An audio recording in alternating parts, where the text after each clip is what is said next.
Hi everyone, this is Modest Intentions, and in this video I will show you how to create leads like Andromedik and Lexurus.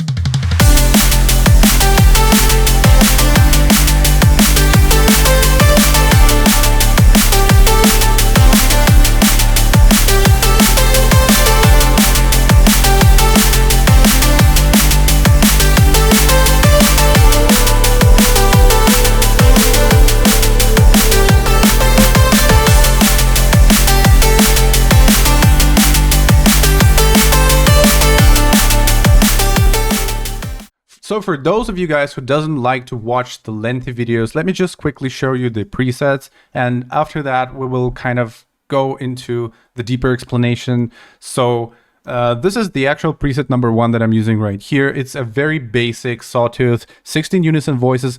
On LFO2 I have, for some reason, for whatever reason it's not LFO1, but on LFO2 I have a chorus pitch assigned to make a little bit of that pitch shift, which it's like a chef's kiss. It gives that little extra spice in the very beginning, like a small attack. Need to make sure it's fast enough. It doesn't have to be particularly very audible in the mix. It's just like a very, very subtle effect. And envelope also here to kind of emphasize the attack a little bit and create a little bit of release. So now effects, you can see compressor, reverb, chorus, delay. Here are all the setups you need to see. It's very basic. I will explain why I'm doing this a little bit later. Now, second layer, you can see it's kind of the same. There's actually just 2 sawtooths. One of them is with a lot of voices, one of them is mono, and also the same thing, LFO1 though. I'm using it for chorus pitching. Pretty similar thing, a little bit of release to create some tail, and just a little bit of reverb and cutting off some of the low end here. So those are the layers that I'm using here. Very easy to use actually, but it's actually not true. Because to make those leads stand out, what you are looking for is to create the environment for them to work. I will explain this a little bit later, but for those of you who have the temper and have no time and no patience, let's just quickly go through the chain of effects. Let me play the lead without the effects and then turn them back in.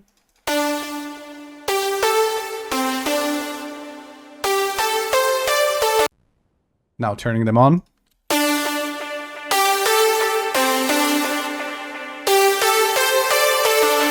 So what I'm doing is I'm slightly emphasizing what we already have. I'm not doing any strong modifications. So there's just a sausage fattener over here. I usually would use something like a wave shaper, which is something we get by default from ImageLine when we buy FL Studio. But for you guys, for those of you who are not using FL Studio, sausage fattener seems to do the same kind of a trick. It just gives a little bit of that crisp and creates the saturation that is missing. Let's see. So that's just 10% of fatness, and you could go way more extreme if you wanted like a way more powerful lead. I really love what this little plugin with 2 knobs does. It's freaking great. So Timeless 2 is a completely different story. It's a delay, and I don't use it all the time on my leads. I like to use it on arpeggios to create a little bit of movement, but it's one of those plugins where I'm only using the default preset. I don't use anything else. There's just 2 plugins like that. One of them is Valhalla Shimmer. I'm using a default preset and basically just adjusting the low cut and the amount of mix because I like how that particular reverb sounds. And it's the same here. I love how this delay sounds in the default mode. I slightly readjusted it to give a little bit more presence. Let me turn that off now. So it's a really cool effect. You can see in this little window right here, you can see what it does. It modulates somewhere in the mid-range, creating those really cool delays. The reason why I'm using those here is to fill some of the space. I will talk about this a little bit later. So Pro Q3 is the next thing I use. I took a little bit of that high end and boosted it. This makes the sound a little bit more bright, and actually this is a great solution for many leads. If you never tried this, guys, this is a life changer. Try boosting your leads around 12K/13K. If you feel that your lead is dull, this is most likely going to be what you were missing. So I'm cutting off a little bit of stereo from here. I'm using the side cutter. So I want to make sure that my lead is not phasing in the bottom end, is not too bottom heavy, is not like stereo there. You have to always think about the fact that your track will be sounding on on a mono sound system on the festival. So mono compatibility is very important. So I'm kind of trying to cut those things off and see if my lead still sounds good enough. This is also one of the reasons why on the second layer on oscillator B, I have a mono sawtooth. I will get back to that in a second, but also just making sure that there's not any crazy activity in the low end, which can sometimes happen accidentally. So after I added my delay, delay is also like creating a little bit of a mess with the melody. So I don't know, somehow like the low end can start boosting up, making sure that doesn't happen. After that, I'm adding a little bit of sidechaining. Yes, I do sidechain my leads as well sometimes, especially if the mix is loud like this one. This is already like a small demo, but it's already like -5 loops. So I want to give a little bit of space to the drums, and I'm basically sidechaining only everything from 0 to 1320 hertz. So that means that the rest of it, the high end of the lead, is not sidechaining, and you don't hear that in the mix, but it does give a little bit of that space to the track. And the limiter is a best mixing tool you can use. If you don't use the limiter, guys, you know nothing about production. You should start using limiter. All the greats are using limiter. I'm not one of them, not even close, but like they are, and it's a best mixing tool. It really helps you to understand the volume. It really helps you to see it helps you to set the maximum bar of the sound. If you want your sound not to go low, like any louder than, let's say, -6 dB, how else are you going to achieve it? Through like playing with compressors. Why? You can just set a ceiling with your limiter, and literally that's it. Then you will also have to see how much reduction is happening there, but it's a topic for a different video. But generally speaking, this is a great way of setting the limits to loudness of your leads. I'm not doing that, but I am using Fruity Limiter for as an analytical instrument, so I can see how loud my lead is. So if I adjust it somehow, I will also see instantly how the waveform changes. So that is the lead. It's not so hard to create that, but it's not as easy to make it work. Let's look closely at my mid basses here. They are created in a very specific way to give space to the lead in the mix. So that is how the sub bass with mid basses sounds currently. Keep in mind, this is just a demo. So let me open those two EQ instances and explain what they're doing with my mid basses right here. The thing is, I actually low passed my mid basses, and then like I found that the mid was screaming, so I also suppressed the mid. What I did here is I created the space for the lead, because lead is really screaming in the mid range and in the high range. So I basically gave that lead a lot of space. Let me just turn off these EQs and play the bass with this lead, and you will see how it's kind of like drowning in the mix a little bit.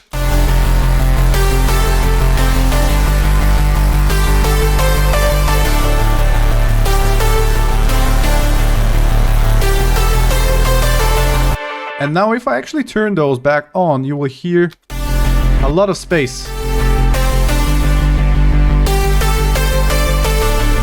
So the point is, I'm trying to make the listener listen to the lead. I don't want him to focus on the basses.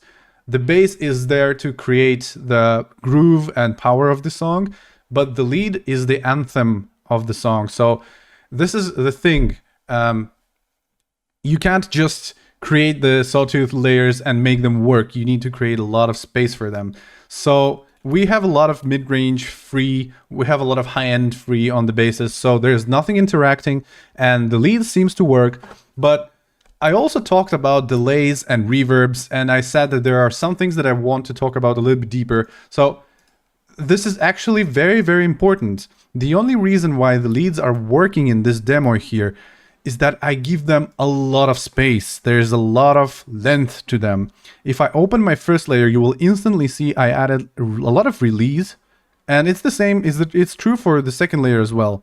So what I'm doing here, my notes are very short. and there's huge distance between them, especially the first two. You can see this little space over here.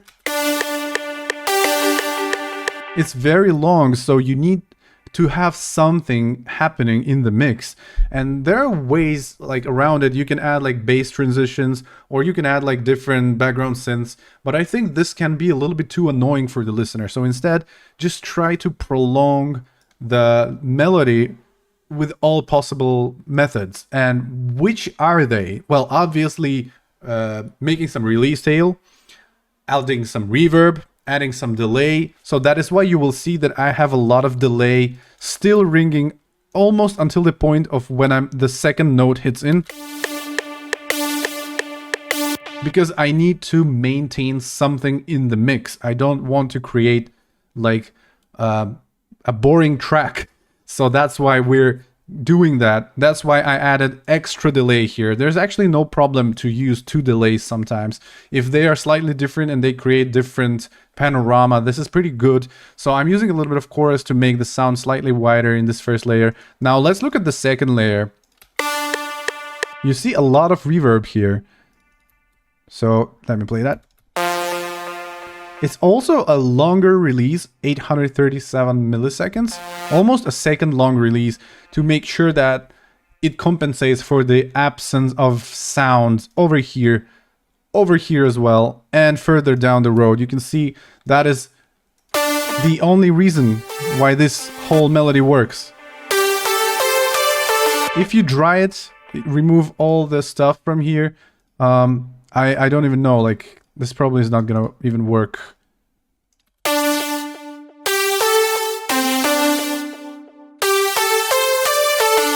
Okay, I still forgot the delay.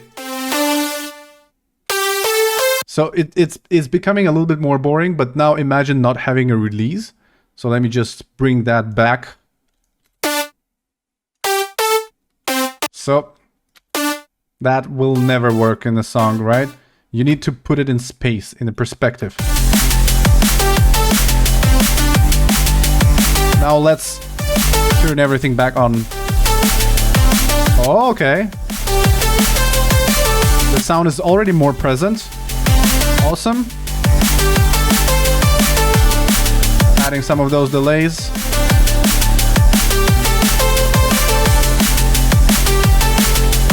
I don't think I had a chorus there. Okay.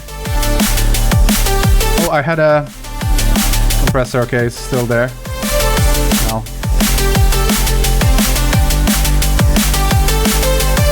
Okay, getting better. Okay. Now it sounds full. There's a lot of energy in the track. One more thing why this lead is working as it is because there is an arpeggio in the background, which is a very basic sawtooth as well. But you absolutely need those elements in dance for drum bass to make the song sound more groovy and alive. If you remove that, it will almost sound like there is not enough going on. Almost like if you have no delays, no reverbs on your lead.